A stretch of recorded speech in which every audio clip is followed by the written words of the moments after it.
ലോക്സഭയിലെ സീറ്റെണ്ണം 850 ഉയർത്തി വനിതാ സംവരണം നടപ്പാക്കാനുള്ള ഭരണഘടനാ ഭേദഗതി ബില്ലിൽ പ്രതിഷേധം ശക്തമാക്കാൻ പ്രതിപക്ഷം. നാളെ ബിൽ അവതരിപ്പിക്കാനിരിക്കെ പാർലമെന്റിൽ സ്വീകരിക്കേണ്ട നിലപാടുകൾ ചർച്ച ചെയ്യാൻ പ്രതിപക്ഷ പാർട്ടി നേതാക്കൾ ഇന്ന് യോഗം ചേരും. ബില്ലിൽ ദക്ഷിണേന്ത്യൻ സംസ്ഥാനങ്ങൾക്ക് ആശങ്ക വേണ്ടെന്ന് പാർലമെന്ററി കാര്യമന്ത്രി കിരൺ റിജിജു പ്രതികരിച്ചു.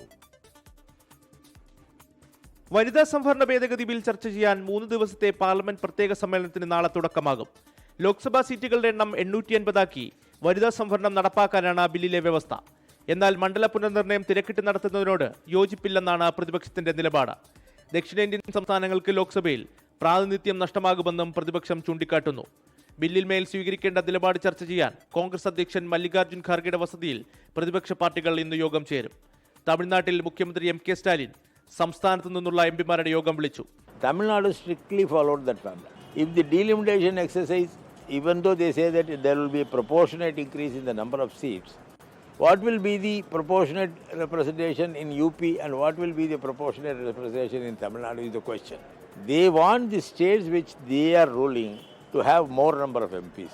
ദക്ഷിണേന്ത്യൻ സംസ്ഥാനങ്ങൾക്ക് തിരിച്ചടി ഉണ്ടാകില്ലെന്നാണ് കേന്ദ്ര സർക്കാർ വാദം. അതേസമയം പ്രതിപക്ഷം ഒറ്റക്കെട്ടായി എതിർത്താൽ ഭരണഘടനാ ഭേദഗതി പാസാക്കാൻ ആവശ്യമായ 3/2 ഭൂരിപക്ഷം സർക്കാരിന് ലഭിക്കില്ല. മണ്ഡല പുനർനിർണയമില്ലാതെ വനിതാ സംവരണം നടപ്പിലാക്കാനുള്ള വ്യവസ്ഥകൾ പ്രതിപക്ഷം പാർലമെന്റിലെ ചർച്ചയിൽ അവതരിപ്പിച്ചേക്കും. ഇതിനിടെ വനിതാ സംവരണത്തെ പിന്തുണച്ച് മുൻ രാഷ്ട്രപതി പ്രതിഭ പാട്ടീൽ പ്രധാനമന്ത്രി നരേന്ദ്രമോദിക്ക് കത്തയച്ചു.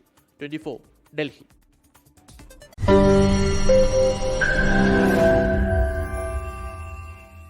ലോകത്തെവിടെയായാലും ഏത് സമയത്തും 24 വാർത്തകളും ഓഗ്മെന്റഡ് റിയാലിറ്റി പാക്കേജുകളും എക്സ്പ്ലെയിനറുകളും വിശദമായി കാണാൻ ഞങ്ങളുടെ യൂട്യൂബ് ചാനൽ നിങ്ങൾക്ക് സബ്സ്ക്രൈബ് ചെയ്യാം.